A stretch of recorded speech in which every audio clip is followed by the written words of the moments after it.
Nous entamions la descente au-dessus de Kansas City. Le pilote annonça que la température au sol était de 5 degrés en dessous de zéro, et je me retrouvais en chemise de sport et manteau de demi-saison, pantalons légers et chaussettes d'été, sans oublier les trous dans mes chaussures. Alors que nous atterrissions et roulions vers les bâtiments, tout le monde prenait ses gants, sa pelisse, son chapeau et son cache-nez. Je les ai tous laissés sortir avant de m'engager sur la passerelle. En bas, il y avait Frenchy qui m'attendait, appuyé contre un mur. Frenchy enseignait l'art dramatique et collectionnait les livres, surtout les miens. « Bienvenue à Kansas City, Chinaski !» me dit-il, en me tendant une bouteille de tequila. J'ai bu une bonne lampée, puis l'ai suivi jusqu'au parking. Je n'avais pas de bagages, seulement un portfolio bourré de poèmes. Dans la voiture, il faisait une chaleur agréable. Nous nous passions la bouteille. La chaussée était couverte de glace. « C'est pas tout le monde qui peut conduire sur ce putain de verglas, » dit Frenchy. « T'as intérêt de savoir ce que tu fais. » J'ai ouvert le portfolio et commencé à lire à Frenchy un poème d'amour que Lydia m'avait donné à l'aéroport. « Ta bite pourpre, bandée comme un...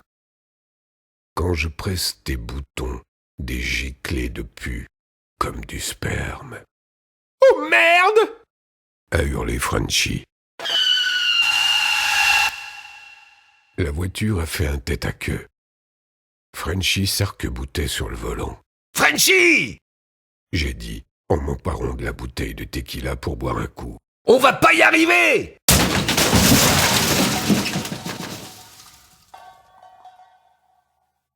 La voiture a quitté la route et plongé dans le fossé profond d'1 mètre qui séparait les 2 voies de l'autoroute.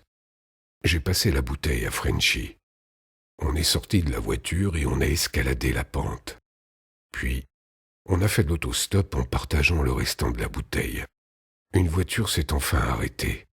Un type de 25 ans environ, saoul, était au volant. « Vous allez où, les gars ? À une lecture de poésie ?» dit Frenchy. « Une lecture de poésie ? Ouais, à la fac. »« Ah, d'accord, montez. » Il était représentant en alcool.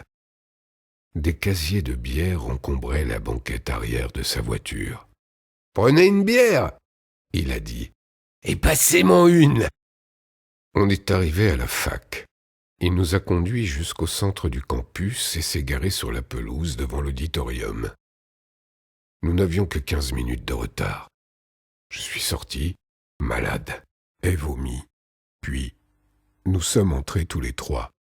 On s'était arrêté pour acheter une bouteille de vodka afin que je tienne le coup pendant la lecture. J'ai lu pendant une 20aine de minutes avant de poser les poèmes sur la table. Je me sentais sur la défensive.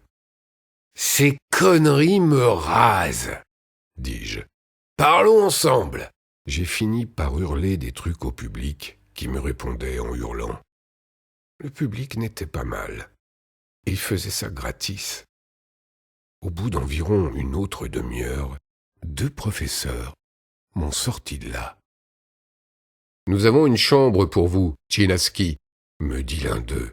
« Dans le dortoir des femmes. »« Dans le dortoir des femmes ?»« Exactement, » dit-il. « Une jolie chambre. » C'était vrai. Un des profs avait amené une flasque de whisky. Un autre me donna un chèque pour la lecture, plus le prix du billet d'avion.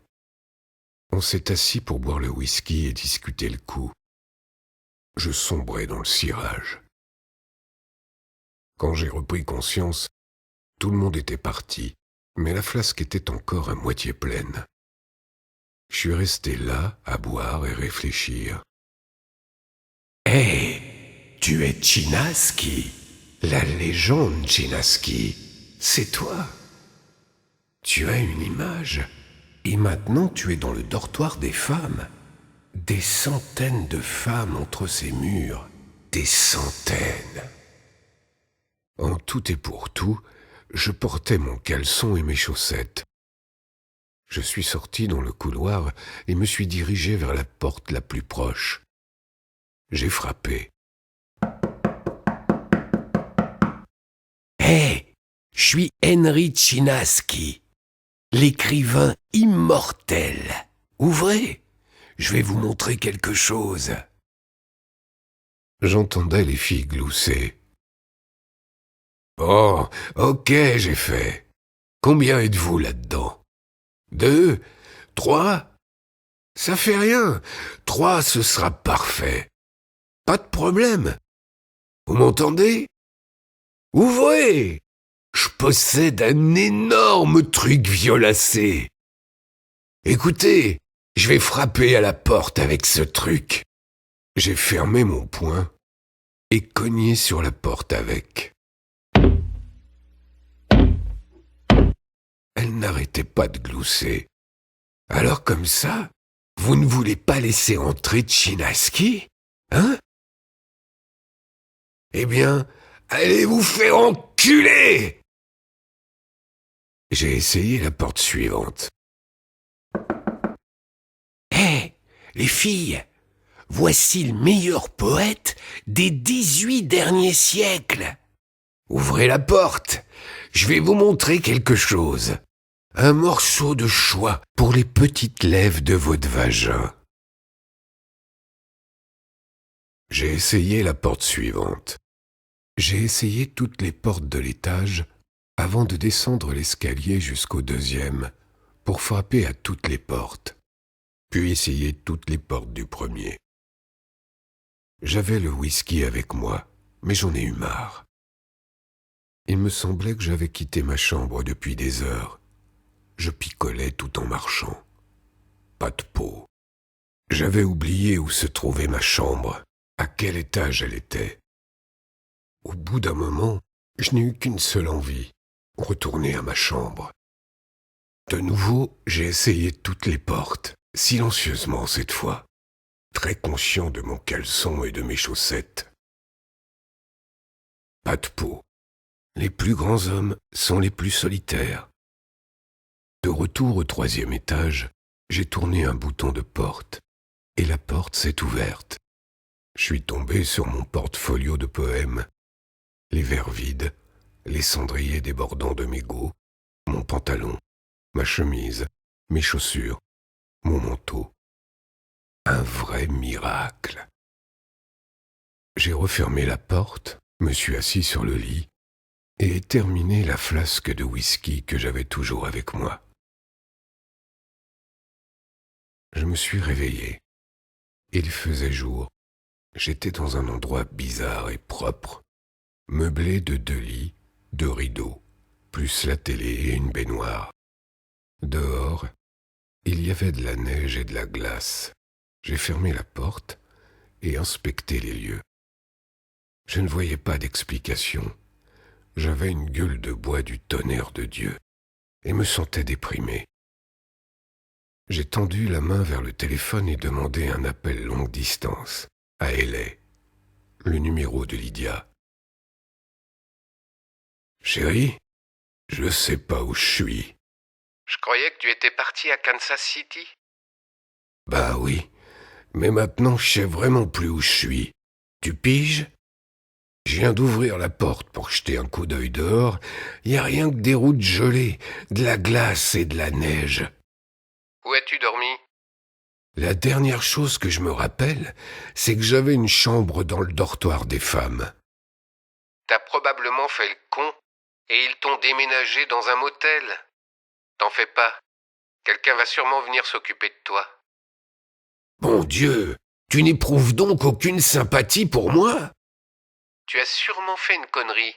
Généralement, tu fais toujours des conneries. Comment ça, généralement toujours? Tu n'es qu'un sale poivreau. Prends une douche chaude. Elle a raccroché. Je me suis traîné jusqu'au lit pour m'allonger. C'était une jolie chambre de motel, mais elle manquait de cachet. Je préférais être damné plutôt que de prendre une douche. J'ai songé à allumer la télé. Finalement, je me suis endormi. On a frappé à la porte. 2 jeunes étudiants pimpants étaient debout sur le seuil, prêts à me conduire à l'aéroport, exactement comme Lydia l'avait prévu. Je me suis assis au bord du lit pour mettre mes chaussures. « Hé, on a le temps de s'en enfiler un ou deux au bar de l'aéroport avant le décollage ?» j'ai demandé. « Bien sûr, monsieur Chinaski, » a répondu l'un d'eux. « Tout ce que vous voudrez. »« Ok, j'ai dit. Eh bien, tirons-nous d'ici. »